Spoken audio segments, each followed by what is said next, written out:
Happy Wednesday. Thank you for being with us on KARE 11 News Now. I'm Audrey Rousseau. New details just in this morning on a deadly shooting inside a Minneapolis apartment building overnight. Police say it happened at the Abbott Apartments on the south side around 11 last night. Officers found a man shot dead in the common area of the building. Investigators believe a fight escalated and ended in the shooting. What exactly led up to the shooting is not clear. No arrests have been made. President Trump is using his State of the Union to declare America's back, listing his administration's achievements in his first year. In the face of falling approval ratings and losing ground on key policies, he declared gains on the economy and on immigration enforcement. NBC's Tracy Wilkins has the details from Washington. It was the longest State of the Union speech ever, beating the record that President Trump previously set. He clearly delivered the message that he hopes Republicans will spread as the midterms grow closer.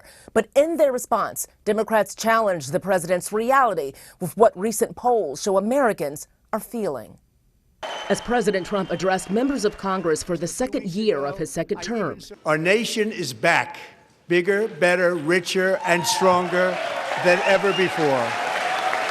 Divisions between the two parties were evident, especially on issues like the state of the economy. They caused and created the increased prices that all of our citizens had to endure. You caused that problem. You caused that problem. The president boasted a stronger economy, one of the many issues more than half of Americans believe he's failing on, according to recent polling.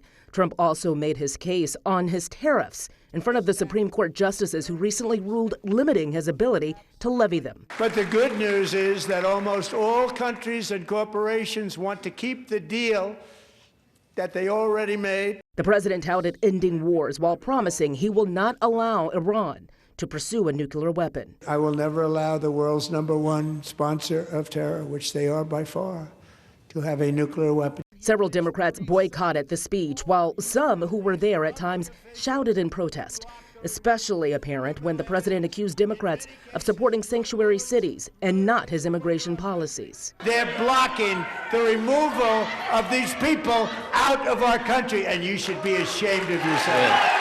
It was a point Virginia Governor Abigail Spanberger addressed in the Democratic response. Our president has sent poorly trained federal agents into our cities, where they have arrested and detained American citizens and people who aspire to be Americans, and they have done it without a warrant. Spanberger also countered questioning if Americans are the ones who are benefiting most from the president's policies. The scale of the corruption is unprecedented. With so much division on display between the parties, there was a moment when both sides of the aisle agreed and Democrats applauded. And that's when the president called for the passage of a bill to end insider stock trading by members of Congress. In Washington, I'm Tracy Wilkins, NBC News. President Trump also claiming the cost of items like eggs, beef, and gas are starting to come down. He's touting his administration's economic record and cost-saving initiatives like reducing inflation, lowering some prescription drug prices, and cutting taxes. But divisions between the two parties on the state of the economy were evident. President Trump telling Democrats they, quote, caused and created the increased prices that all of our citizens had to endure. Several Democrats boycotted the speech, including Senator Tina Smith and Minneapolis Mayor Jacob Frey, who attended counter-address events held in D.C. Now, Democratic strategist and former state senator Jeff Hayden told us the president is trying to reframe the economic narrative. So I think he was really trying to kind of shift that narrative, but people really know that, and especially independents, we're seeing in the polls now, really don't like the way that the president has handled it. People who simply want a fair shot, a safe neighborhood, and a government that treats them with kindness and respect, that's not too much to ask for. And when those residents stand up peacefully for their neighbors, you know what that is? Something deep and important. That's called patriotism. All eyes are on the state capitol right now as lawmakers announce new plans for fighting and preventing fraud. House DFL lawmakers announcing a plan to stop fraud that they describe as a sweeping package of legislation. They said it proposes updates to critical state IT systems. The lawmakers also have a proposal to change the way fraud prevention is legislated in the future. Now, this comes one day after the House's Finance Committee vetoed voted against, I should say, a GOP-led fraud effort. Their proposal would create a statewide office of the Inspector General to investigate suspected fraud. Some House DFLers say they'd support that bill eventually, but they say it's not quite ready yet. Gun restrictions are also on the docket at the Capitol today. At 1, the House Elections Committee will hear a bill giving local governments more control over gun laws. Then at 3, the House Education Policy Committee will discuss changes to when guns would be allowed on school property. This follows powerful testimony from Annunciation parents urging lawmakers to ban assault weapons and high-capacity magazines. Several survivors also spoke out, including Lydia Kaiser, an 8th grader who was shot in the head during the attack. She says doctors had to remove half of her skull to take bullet fragments out of her brain. All children have the right to live, free from gun violence, in schools, churches, and in our communities. Elected officials have a duty to protect us from guns. No one should have to go through what we went through at Annunciation. Now, at the end of the day, the committee voted along party lines and the legislation didn't move forward. But House lawmakers say they'll talk about this again in the Public Safety Committee. Right now, flags at the state capitol and across the state will be at half-staff in honor of the Reverend Jesse Jackson. Governor Walz announcing they'll remain that way until sunset tomorrow. This comes just over a week after the iconic civil rights leader died. Tomorrow and Friday, he'll lie in repose in Chicago at the Rainbow Push Coalition, an organization that Jackson founded. Then starting Sunday, there will be celebrations of life in Washington, D.C. and his home state of South Carolina. His private services will be next Saturday in Chicago.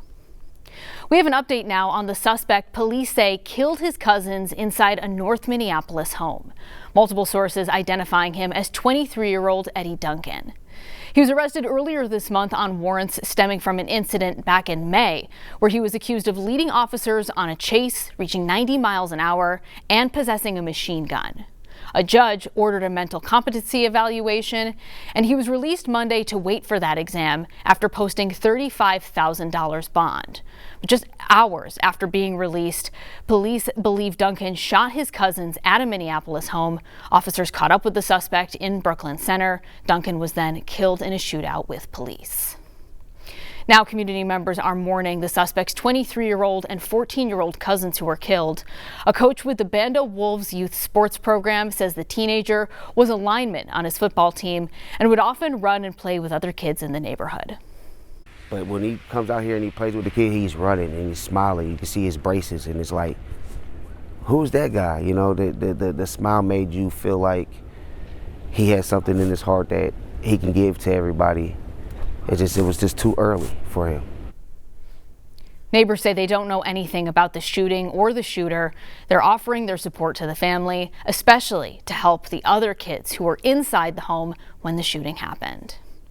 Developing this morning, we're learning 2 teens have been arrested in connection with a shooting at the Maplewood Mall on Sunday. Police believe one of them is the alleged shooter. Maplewood police say he was arrested yesterday morning and was booked on first-degree assault charges. The other boy was arrested on riot charges.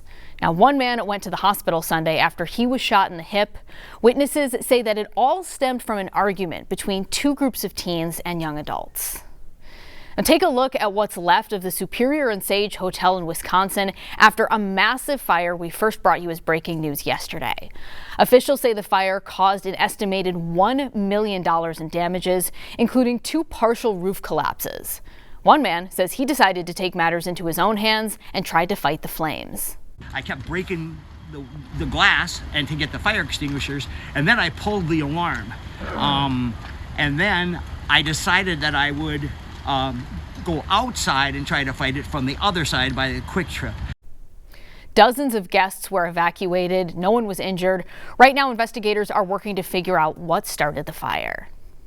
And if you shop at Aldi, check your freezer this morning. Nearly 9,500 pounds of frozen meatballs sold there are being recalled for potentially containing metal pieces.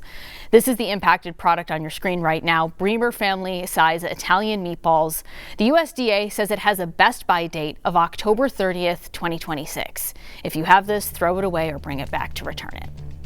Stick with us. More news and weather is coming up after the break.